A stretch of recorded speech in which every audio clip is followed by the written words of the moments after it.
নমস্কার, আমার ভুরিভোজ চ্যানেলে সকলকে স্বাগত জানাই। Welcome to my channel Bhuribhoj. আজকে বানাবো ছানার ডালনা। এখানে 1 লিটার দুধ রয়েছে। দুধটা আগে থাকতেই আমি জাল দিয়ে নিয়েছিলাম। এবার ছানা কেটে নেব, দুধটাকে একটু গরম করে নেব। তার জন্য এখানে একটা বাটিতে ভিনিগার নিয়ে নিলাম, বড় চামচের 2 চামচ মতো ভিনিগার নিয়ে তার সঙ্গে একটু জল মিশিয়ে নিলাম, যাতে ছানাটা টক না লাগে একটু। এবার আমি ছানা দেখুন, দুধটা যখন একটু ভালো করে ফুটে উঠবে, আমি তখন এর মধ্যে ভিনিগার মেশানো জলটা দিয়ে দিচ্ছি। দিয়ে এভাবে ছানাটা কেটে নেব। ভিনিগারটা ভালোভাবে দুধের সাথে মিশিয়ে নেব। ছানা কাটতে শুরু করে দিলে গ্যাসটা অফ করে দেব। অফ করে দিয়ে ঝটপট ছাঁকনি দিয়ে এটা ছেঁকে নেব। বেশিক্ষণ কিন্তু রেখে দিলে ছানাটা শক্ত হয়ে যাবে, তাই ঝটপটই এটাকে ছেঁকে নিতে হবে। ছাঁকনির সাহায্যে দেখুন ছেঁকে নিয়েছি, জল ঝরিয়ে নিয়েছি। এবার একটা পাত্রে ছানাটা নিয়ে নিয়েছি। ছানাটা ঠান্ডা হয়ে গেলে এর মধ্যে আমি ময়দা দিয়ে দিচ্ছি, ছোট চামচের 3 চামচ মতন। খুব বেশি ময়দা দিলে কিন্তু ছানার বড়াটা শক্ত হয়ে যাবে, তাই বেশি ময়দা ব্যবহার করবেন না। এবার দিয়ে দিলাম নুন। এবার দিয়ে দেবো এর মধ্যে জিরে গুঁড়ো, হলুদ গুঁড়ো দিয়ে দিলাম, দিয়ে দিচ্ছি একটু গরম মশলা গুঁড়ো, আর দিয়ে দেবো এর মধ্যে চিনি।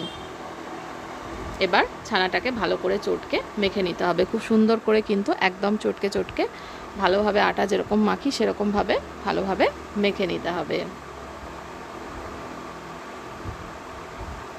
দেখুন এটাকে কত সুন্দর করে একদম ভালো করে ঠেসে ঠেসে মেখে নিয়েছি। মাখা হয়ে গেলে ছোট ছোট এরকমভাবে বলের আকারে ছানার বড়াগুলো তৈরি করে নেব। দেখুন এইভাবে তৈরি করে নেব। আপনারা বড় সাইজেরও করতে পারেন, আমি মাঝারি মাপের বড়া তৈরি করে নিলাম, বা ছোট ছোট সাইজেরও করতে পারেন, যেরকম ইচ্ছা। এবার আমি তেল গরম করে নিয়েছি। সর্ষের তেল গরম হয়ে গেলে ছানার বড়াগুলো তেলে ছেড়ে দিচ্ছি। দেওয়ার পরে কিন্তু খুন্তি দিয়ে নাড়াচাড়া করবার দরকার নেই।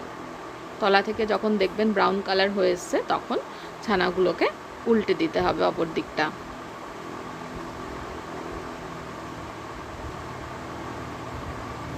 এভাবে প্রত্যেকটা ছানা উল্টে দিয়ে অপর দিকটাও ভেজে নেব। আর মনে রাখবেন অবশ্যই লো ফ্লেমে দিতে হবে। ছানার বড়া কিন্তু ঝটপট ভাজা হয়ে যায়, এবং বেশি হাই ফ্লেমে রাখলে ঝটপট কালোও হয়ে যাবে। তো একদম লো ফ্লেমে রেখে বড়াগুলো ভেজে নিতে হবে। এভাবে বাকি বড়াও ভেজে নেব। সমস্ত বড়া ভাজা হয়ে গেছে। এবার ঝোল তৈরি করব। কড়াইতে যেটুকু তেল রয়েছে তার মধ্যে একটা তেজপাতা দিয়ে দিলাম, আর দিয়ে দেবো সাদা জিরে বা গোটা জিরে। জিরে আর তেজপাতাটাকে ভেজে নেব। ভাজা হয়ে গেলে এবার আমি এর মধ্যে দিয়ে দেবো একটু সামান্য হলুদ গুঁড়ো। দেওয়ার পরে এর মধ্যে আলুগুলো, ডুমো করে কেটে রাখা আলুগুলো দিয়ে দিচ্ছি। আলুটাকে ভালোভাবে ভেজে নেব। তেলের ওপর একটু হলুদ দিয়ে দিলাম, যাতে তেলটা না ছিটকায়। অনেক সময় আলুর গায়ে জল থাকে, তো সেটা অনেক সময় তেলটা ছিটকে আসে, সেই জন্য তেলের ওপর একটু হলুদ অ্যাড করে দিলাম। এবার দিয়ে দিলাম একটু নুন। নুনটা ভালো করে মিশিয়ে নিয়ে আলুটাকে ভালো করে লাল করে ভেজে নিতে হবে। দেখুন আলুটা কিন্তু ভাজা লাল করে প্রায় ভেজে নিয়েছি। এবার আমি এর মধ্যে জিরে, আদা আর কাঁচা লঙ্কা বাটা দিয়ে দিলাম।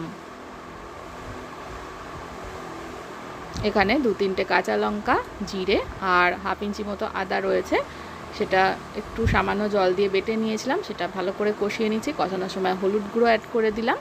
মশলা থেকে তেল ছাড়তে শুরু করলে এবার আমি এর মধ্যে দিয়ে দিচ্ছি জল। এই জলে ভালো করে আলুটা সেদ্ধ করে নেব। আলু সেদ্ধ হয়ে যাওয়ার পরে এর মধ্যে দিয়ে দিচ্ছি ছোটো চামচের হাফ চামচ মতন গরম মশলা গুঁড়ো, এলাচ, দারচিনি, লবঙ্গর গুঁড়ো। এবার আমি এর মধ্যে ছানার বড়াগুলো ছেড়ে দিচ্ছি। অবশ্যই আলুটা সেদ্ধ হয়ে যাওয়ার পরে দেবেন।